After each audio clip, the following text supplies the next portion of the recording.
Everyone, good morning और welcome back to my channel. और कैसे हैं आप सभी, मुझे ज़रूर कमेंट करके बताइएगा। मैं बिल्कुल बढ़िया हूँ, बिल्कुल सब सही चल रहा है। सो आज मॉर्निंग से व्लॉग स्टार्ट हो रहा है। आज छुट्टी है तो सभी लोग घर पे हैं एंड आज सुबह ब्रेकफास्ट में बनाने वाली हूँ उपमा बनाऊंगी। आज बहुत दिनों बाद उपमा बन रहा है। कम ही खाते वैसे हम लोग उपमा, बट आज बनाएंगे क्योंकि इनका मन है खाने का। इन्होंने बोला आज उपमा बनेगा, सो उपमा बनाऊंगी। और बालों में आज लगाने वाली हूँ मैं, और उसको अप्लाई करूंगी बालों में एंड देन फिर मैं बनाऊंगी नाश्ता, क्योंकि मेहंदी लगाने के बाद भी रखना पड़ता है, मतलब 3-4 घंटे कम से कम रहेंगे। तो मैं इसलिए सुबह ही लगा लूंगी ताकि सब काम वाम करके मैं फ्री हो जाऊंगी, तब फिर मैं बालों को वॉश कर लूंगी। तो यही है आज का प्लान। उसके बाद फिर मैं आपसे नाश्ता वाश्ता करके नहा के बालों को अच्छे से करके फिर थोड़ी देर बाद मिलती हूँ। तो चलो फटाफट से नाश्ता बनाते हैं उपमा, और आपके साथ में उसकी रेसिपी भी मैं शेयर करूंगी। So let's enjoy.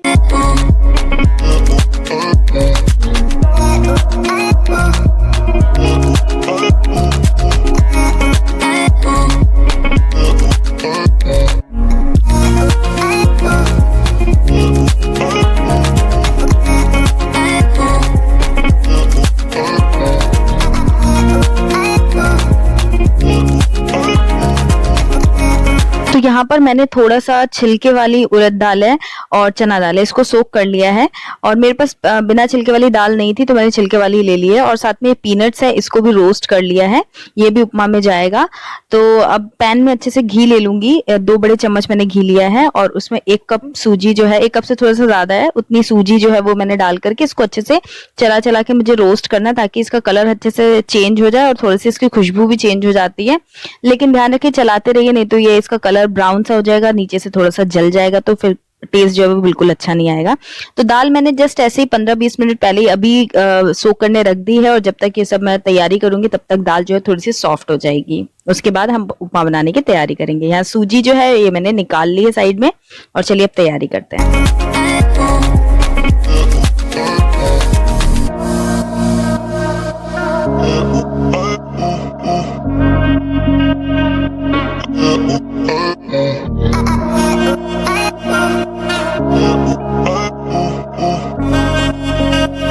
तो अब मैंने एक पैन में घी है वो डाल लिया है वापस से। आप इसको नॉर्मल ऑयल में भी बना सकते हैं, घी में भी बना सकते हैं। सो घी के अंदर मैंने गरम करके उसमें राई और जीरा दोनों डाल दिया है, और दोनों स्प्लटर होने के बाद उसमें हींग डालूंगी। और फिर उसके बाद मैं ये जो दाल आप देख रहे हैं ये थोड़ी सी सॉफ्ट हो गई है, इसको डाल दूंगी। तो इसको बहुत ज्यादा ओवरनाइट या ऐसे सोक नहीं करना है, जस्ट थोड़ा सा ही मैंने इसको गुनगुने पानी में सोक कर दिया था, तो ये सॉफ्ट हो गया है। अब मैं इसको थोड़ा भून लूंगी। दाल का जो कलर है वो थोड़ा सा चेंज होने लग जाएगा, पक जाएगी दाल, तब फिर मैं इसके अंदर ये जो चॉप्ड अनियन है इसको ऐड करूंगी। और थोड़ा सा मैंने ग्रीन चिली है उसको भी चॉप करके डाल दिया है। उपमा के अंदर लाल मिर्च बिल्कुल अच्छा नहीं लगता है, इसके अंदर ग्रीन चिली ही जाती है। और इसमें नमक भी थोड़ा सा कम ही रहता है, क्योंकि जो उपमा होता है ना वो थोड़ा सा मिठास लिए हुए होता है। बहुत ज्यादा नमक या बहुत ज्यादा तीखा ये नहीं अच्छा लगता है।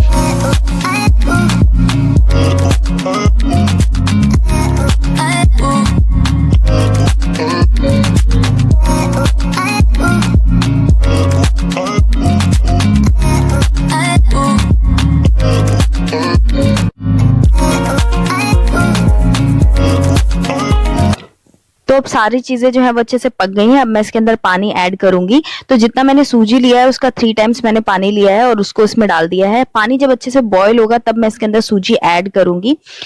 इससे क्या होगा, सूजी जो है वो अच्छे से फूल जाएगी और चिपचिपा सा नहीं बनेगा, हमारा उपमा जो है वो खिला खिला सा बनेगा। सो इस पानी में मैंने थोड़ा सा नमक भी डाल दिया, जितना मुझे सूजी के लिए चाहिए उतना ही मैंने डाल दिया है। थोड़ा कम ही डालें, और बाद में अगर आपको लगे तो आप थोड़ा सा एक्स्ट्रा कर सकते हैं। और ये मूंगफली है, इसको मैंने ग्राइंड कर लिया था, तो ये भी मैं सूजी के साथ ही मिक्स करके फिर डाल दूंगी सूजी को। और स्टार्टिंग में आपको लगेगा कि बहुत ही गीला हो गया है, बट धीरे धीरे जब आप चलाएंगे तो ये पानी जो है सूजी उसमें सोक करता जाएगा और फिर एकदम गाढ़ा सा हो जाएगा और ड्राई सा होने लगेगा धीरे धीरे। तो धीरे धीरे आप इसे पकाते रहिए, थोड़ा सा ढक दीजिए ताकि इसके छींटे जो उड़ते हैं ना वो आपको लगे नहीं, इसलिए। तो चलिए अब फटाफट से इसमें सूजी ऐड कर देते हैं इस पानी में, और उसके बाद इसको चला चला के अपना उपमा इसको रेडी कर लेते हैं।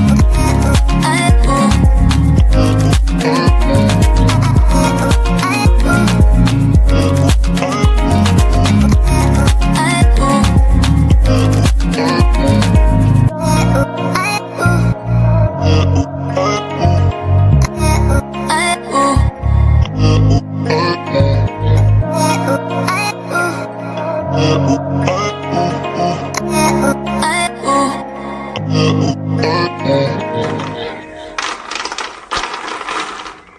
गाइज मैंने मेहंदी लगाई थी बालों में और ये मैंने फर्स्ट टाइम ट्राई की है मेहंदी और इसका रिव्यू जाएगा मेरे दूसरे चैनल पे माई लाइफ माई एक्सपीरियंस पे। सो मुझे कुछ चीजें खराब लगी और कुछ चीजें बहुत अच्छी लगी। सो एनीवेज बाल तो काफी अच्छे हो गए, आप देख ही सकते हैं। और इनमें ना एक रिफ्लेक्शन ऐड हो गया है, तो जैसे धूप में या जाएंगे ना लाइट्स में तो थोड़ा सा एक रिफ्लेक्शन ऐड हो गया, तो कलर वलर की जरूरत नहीं है और अच्छा है मतलब। लेकिन इसमें कुछ चीजें मुझे लगी थोड़ी सी, तो वो सब मैं अपने वीडियो में बताऊंगी। तो अगर आपने मेरे चैनल सब्सक्राइब नहीं किया माई लाइफ माई एक्सपीरियंस तो जाके सब्सक्राइब करो, वहां पे अपने सारे एक्सपीरियंस शेयर करती हूँ regarding pregnancy, skin care and female wellness. चलो हो गया इसका प्रमोशन। आरू इधर देखो, इधर देखो बिट्टू, आरू इधर देखो, Aru eyes close mouth close, eyes closed, mouth closed. मेरी तरफ देखो, मेरी तरफ देखो कुच्चू, कुच्चू, ए कुच्चू पुच्चू। ये नहीं देखेगा, डंडा लगाऊंगी। देखेगा। मम्मी को देखो, मम्मी को।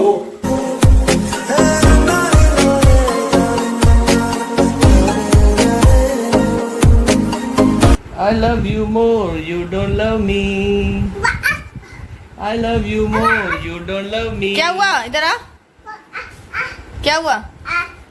I love you more, you don't love me. क्या हुआ? I love you more, you don't love me.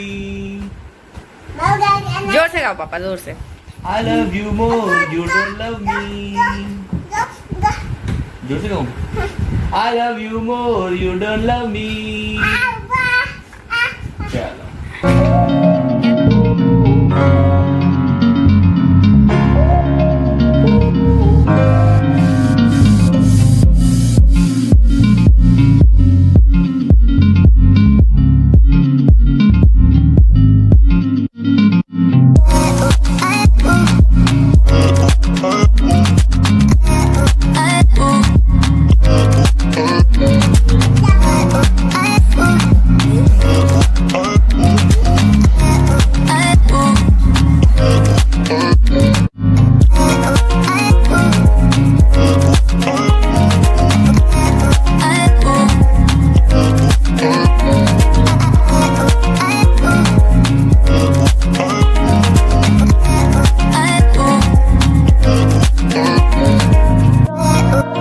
Hello everyone, so welcome back.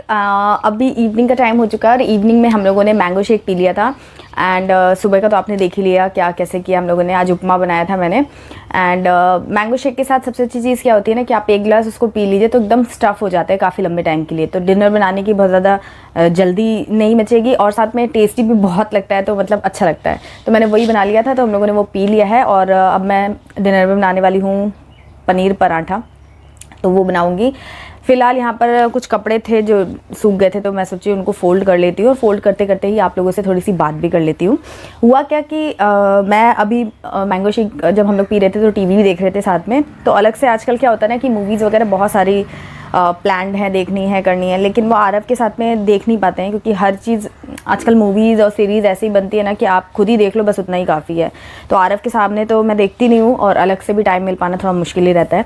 तो वैसे ही एक मूवी थी मर्दानी 2 जो मतलब था कि हाँ देखना है, बहुत ज़्यादा ऐसा कुछ नहीं है कि मेरे को देखना ही है, लेकिन हाँ सोचा हुआ था कि देखना है। तो आ रही थी टीवी पे, तो उसका एक सीन बेसिकली मैंने देखा, मूवी तो पूरी देखी नहीं है।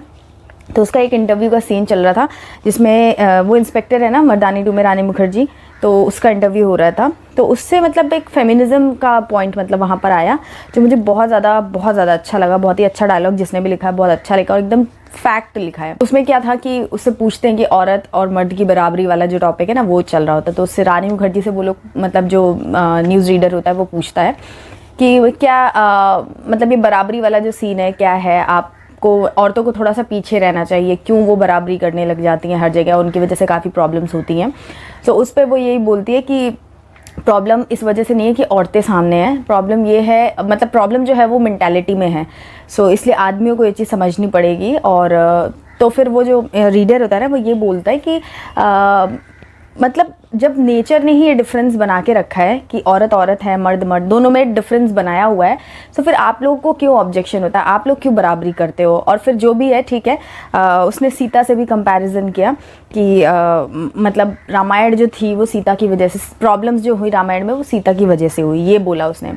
तो ये सब चीज़ें मतलब थोड़ी सी गलत थी। तो उसमें रानी मुखर्जी ने जो जवाब दिया वो मुझे बहुत ही सही लगा। उसने बोला कि मतलब रामायण जो हुई है वो रावण की वजह से नहीं हुई है, वो सीता की वजह से हुई है। ये जो सोच रखते हैं ना, ये सोच में ही प्रॉब्लम है। और उसमें ना वो जो न्यूज़ रीडर होता है वो ये भी बोलता है कि इतना हम लोग आज धीरे धीरे ही सही, लेकिन औरत और आदमी काफ़ी हद तक बराबरी करने लगे हैं, हर जगह औरतें जाती हैं, जॉब कर रही हैं, सब कर रही हैं, फिर आपको क्या प्रॉब्लम है? तब वो मेन पॉइंट जो है ना, मेरा भी वही पॉइंट है और उसमें डायलॉग भी यही बोला गया था कि आपको दिखने में तो ये लग रहा है कि सब बराबर है, बट एक्चुअलिटी में सब बराबर नहीं है और अच्छे अच्छे जगहों पे भी कुछ बराबर नहीं। बराबर क्या मतलब काफ़ी ज़्यादा डिफरेंस है। क्यों? क्योंकि एक जॉब करने के लिए तो चलिए एक एग्जांपल देते हैं कि एक औरत भी जॉब कर रही है, एक आदमी भी जॉब कर रहा है, बट दोनों की सिचुएशन बहुत अलग है। आपने बस ये तो देख लिया कि दोनों लोग जॉब कर रहे हैं तो मतलब दोनों बराबर हैं, बट एक्चुअलिटी में होता क्या है कि अगर औरत जॉब कर रही है फिर उसे आके घर पे भी देखना है, तो ऑफिस वाले सोचते हैं कि अरे ये तो औरत है, कुछ काम नहीं करती है या फिर कम काम करती है, उस वजह से उसको कुछ चीज़ें सफ़र करनी पड़ती है। और घर वाले क्या बोलते हैं कि अरे ये तो बस बाहरी काम करती रहती है, घर पे तो कुछ करती नहीं, जबकि वो घर पे आके भी सब काम करती है, खाना बनाना, बच्चों को देखना, जो भी है, लेकिन उसको वहाँ पर भी जज किया जाता है, वहाँ पर भी जज किया जाता है। तो ये बराबरी एक्चुअली में बराबरी नहीं, और ज़्यादा स्ट्रेस हो जाता है महिलाओं पे। दिखने में चीज़ें जितनी अच्छी और सिंपल लग रही है, एक्चुअलिटी में बहुत ज़्यादा डिफरेंस है और डे टू डे लाइफ में है। उसके अलावा उसने ये बोला कि एक आदमी वो जो चीज़ें सोचता भी नहीं है ना, वो औरतें हर दिन उस चीज़ को फेस करती हैं। कहीं जा रही हैं, कोई उन्हें घूर रहा है तो भी उनको टेंशन होती है कि ये मुझे घूर रहा है तो ये मेरे साथ कुछ ना गलत कर दे। मतलब जो गलत करता है उसको कोई पूछने वाला नहीं है, लेकिन हाँ अगर लेडी इन्वॉल्व है तो लेडी ही हर चीज़ को का ब्लेम उसको ही मिलना है। यही एक फैक्ट है हमारी अभी सोसाइटी में और हर जगह है।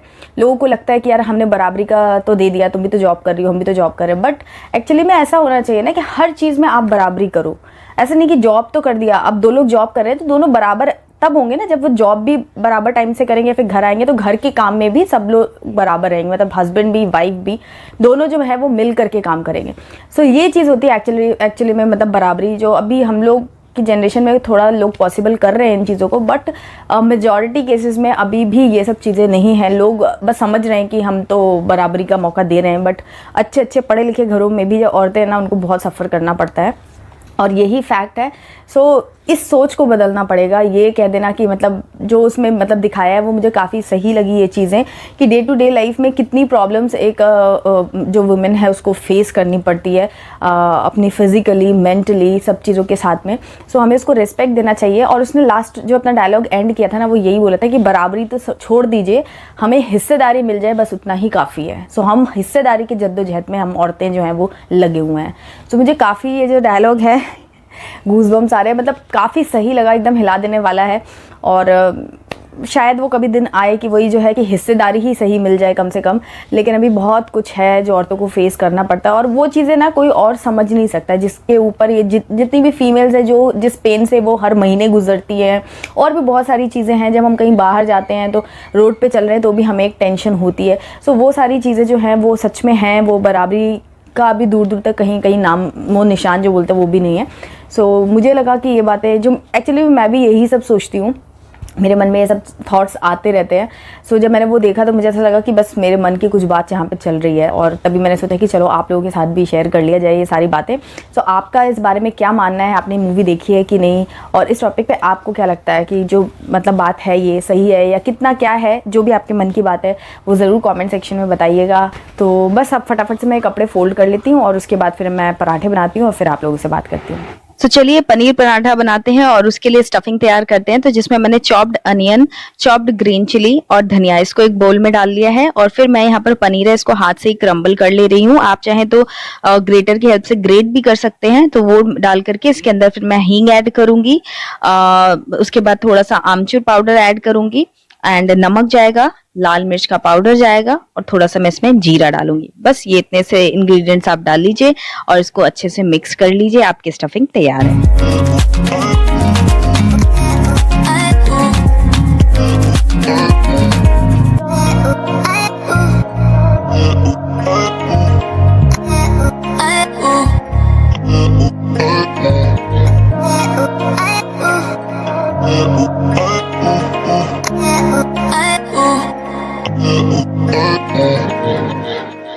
तो स्टफिंग तैयार होने के बाद अब हम इसे पराठे में कन्वर्ट करेंगे। उसके लिए हमें आटा जो चाहिए वो सॉफ्ट सा होना चाहिए और उसके बाद इसमें इस तरीके से अच्छे से स्टफिंग आप भर लीजिए और उसके बाद बस पराठा रोल आउट कर लीजिए और इसको देसी घी में बनाइए और बटर के साथ सर्व कीजिए। बहुत ज्यादा यमी लगता है। मुझे लगता है पनीर के पराठे देसी घी में ज्यादा अच्छे लगते हैं नॉर्मल ऑयल की बजाय, बट आप इसे नॉर्मल ऑयल, मस्टर्ड ऑयल किसी में भी बना सकते हैं, ये इक्वली टेस्टी लगते हैं। और एक चीज जरूर ध्यान रखिए कि पनीर के पराठे जब भी आप बनाए ना तो बहुत ज्यादा ऐसे क्रिस्पी मत कीजिएगा, नहीं तो जो पनीर है ना वो बहुत च्यूई सा हो जाएगा और सूखा सूखा सा लगेगा। इसलिए बस इसे हल्का ही सेके और खा लीजिए।